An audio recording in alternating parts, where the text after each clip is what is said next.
Salam sejahtera semuanya saya ucapkan. Selamat malam Pak Fadrul, selamat malam teman-teman sekalian.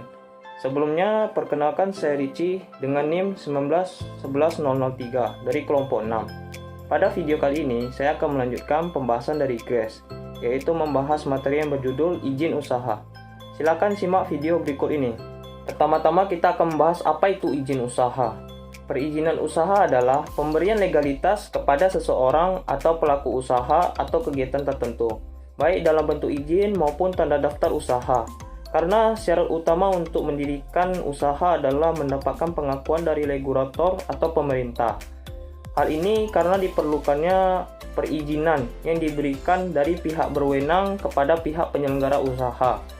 Dengan begitu, badan usaha terkait, baik yang merupakan PT, CV maupun perseorangan, telah sah dan dianggap legal untuk menjalankan usahanya.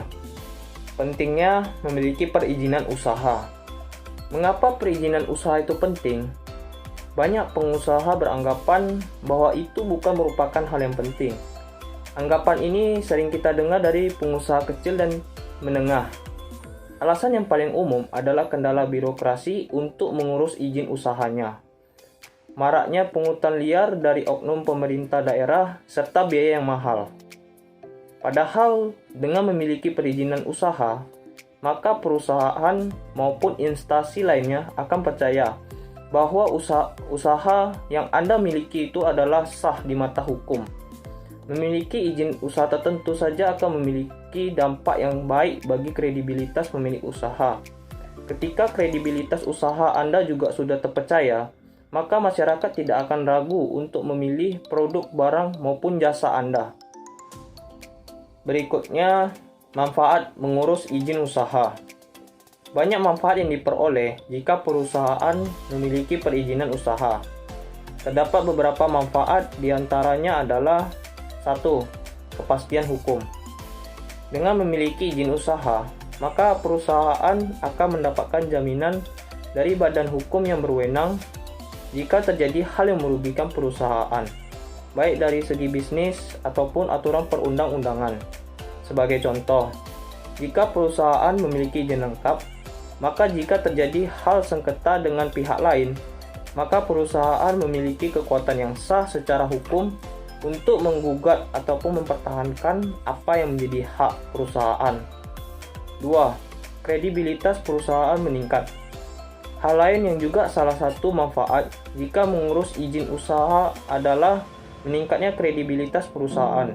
Dengan kata lain, jika perusahaan membutuhkan dana sebagai tambahan pengembangan usaha, fakta bahwa perusahaan sudah memiliki izin yang lengkap akan menjadi faktor pendukung untuk mempertimbangkan layak tidaknya suatu perusahaan untuk dapat melikuidasi pinjaman yang diberikan.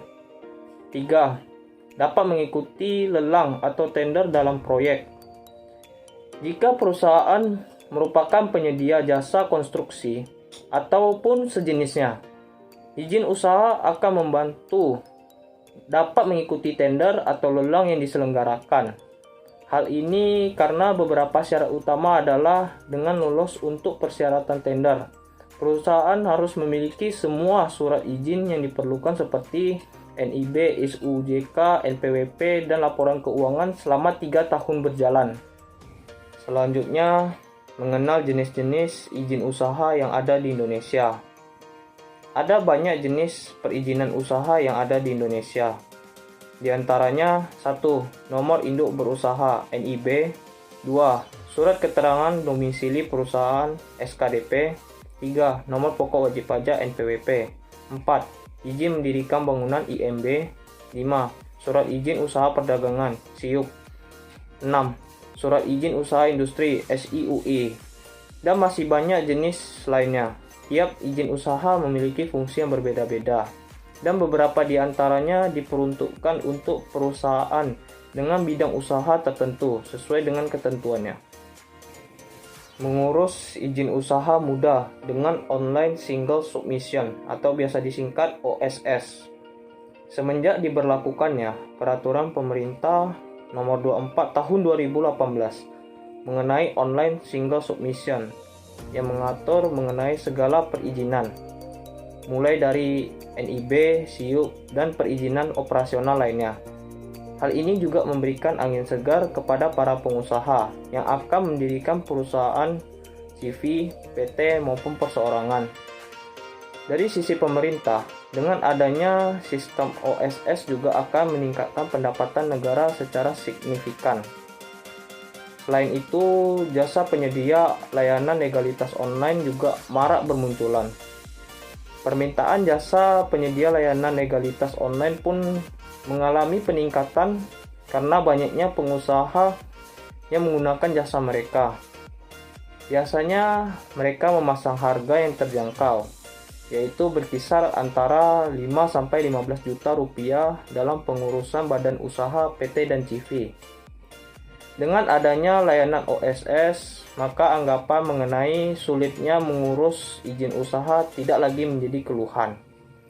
Tak hanya itu, tentu akan memberikan dampak ekonomi yang sehat bagi negara, serta pengusaha pun terhindar dari sulitnya birokrasi yang harus dijalankan, serta pungutan liar oleh oknum di pemerintahan. Setelah memahami bagaimana pentingnya perizinan usaha, ada baiknya untuk mengikuti segala prosedur yang dibutuhkan untuk mendirikan perusahaan.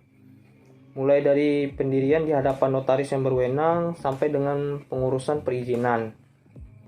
Perizinan usaha sangat penting untuk memberikan jaminan hukum dan peluang untuk memperbesar bisnis Anda.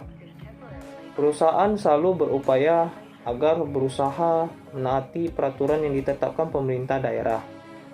Dengan mengajukan izin usaha secara sukarela, maka dapat meyakinkan pemerintah dan masyarakat luas bahwa usahanya sangat serius dalam memperhatikan masalah kesehatan dan keselamatan, diskriminasi atau lingkungan hidup. Maka dengan demikian dapat menghindari intervensi. Perusahaan yang membuka usaha di luar negara asalnya dapat memastikan bahwa mereka diterima dengan baik selaku warga perusahaan yang baik dengan memperhatikan kesejahteraan tenaga kerja dan akibat terhadap lingkungan hidup.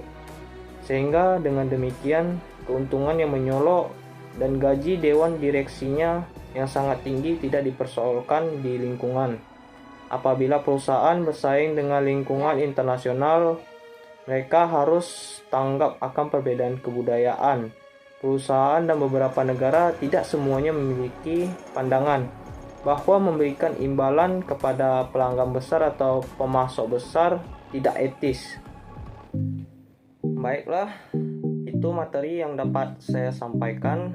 Saya ingin berterima kasih kepada Bapak dan teman-teman yang telah memperhatikan video ini dari awal hingga akhir. Saya juga ingin meminta maaf jika terdapat kesalahan selama video ini ditampilkan.